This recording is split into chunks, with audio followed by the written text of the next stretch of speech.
Gentleman from Arizona, Mr. Crane, for 5 minutes. Thank you, Mr. Chairman.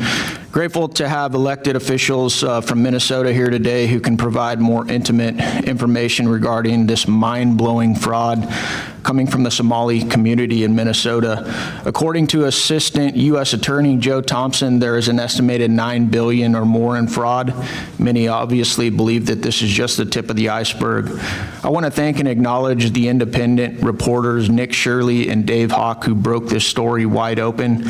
Today, I'm introducing a bill to award Nick Shirley with the Congressional Medal for his explosive work in exposing astronomical fraud in Minnesota. And the reason I'm doing this is because the American people are sick and tired of this, and they're sick and tired of mainstream media not covering any of it. The biggest question that most Americans, however, have is this: is this incompetence at the executive level with the governor and attorney general? Are they involved and complicit? I'm going to start with you, Ms. Robbins. Thank you, sir. My understanding is that they were certainly aware of the fraud and they did nothing to stop it. And there were plenty of opportunities. And their commissioners and their agencies also undermined efforts to tighten internal controls.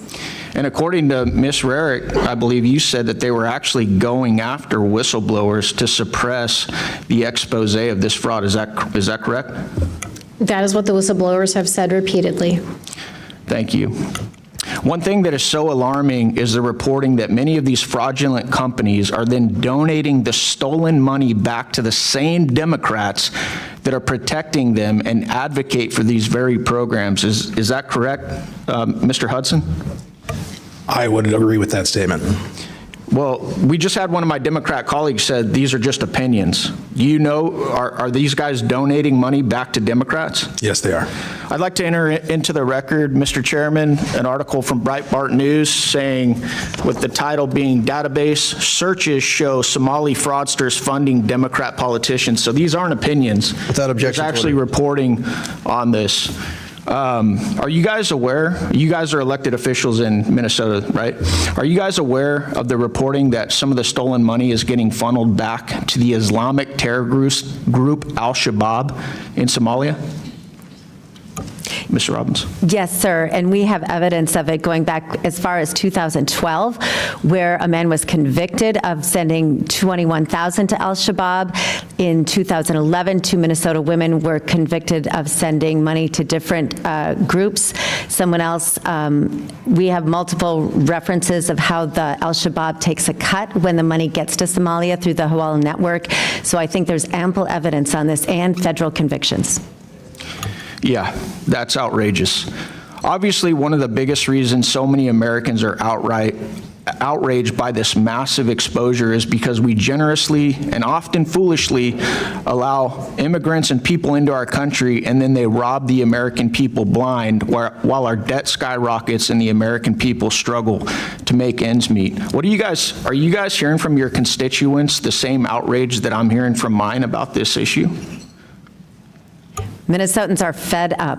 Everywhere I go in the state, Minnesotans are so frustrated. As I said in my opening remarks, we are a highly taxed state, and they are angry that this much of their money, $9 billion, is being absconded by criminals. Mr. Hudson, are you just hearing from Republicans on this, or are Democrat constituents like, oh my God, I'm struggling to put my kids in school, struggling to make ends meet, and my tax dollars are being robbed by people, and then they're sending it all over the place, and this is complete fraud. What is going on, and why hasn't anything been done about it?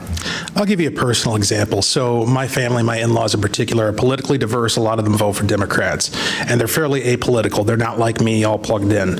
And so I kind of use them as a bellwether for what the people are thinking. Across the board, everybody is upset about this fraud. And I'm guessing when you guys bring this up, whether it's to the Walz administration, whether it's to the AG, the number one thing that comes back at you is you're a racist, you're a white supremacist, or you're an Islamophobe. As we've seen Governor Walz now trying to answer for these questions, he's doing it at the national level. Do you guys hear the same thing at the state level as well? Yes, absolutely. They always pivot to the divisive. As I stated in my opening statement, it's diversion, right? We're going to talk about personalities. We're going to talk about partisan politics. We're going to find some way to get people yelling at each other rather than looking at the problem. Or, like you've heard my colleagues do on this panel, It's Donald Trump, baby. Yep. It's all about Donald Trump, right? The old pivot. We're not going to talk about what's going on in Somalia and not going to talk about what's going on in Minnesota with this massive fraud scandal. We're going to talk about Donald Trump. With my remaining seconds, can we play the video I have, Mr. Chairman? Or did we run out of time? We did run out of time, but can we put that in the record with that? Can we? Thank you. Yeah. Thank you, Mr. Chairman. I yield back. Okay.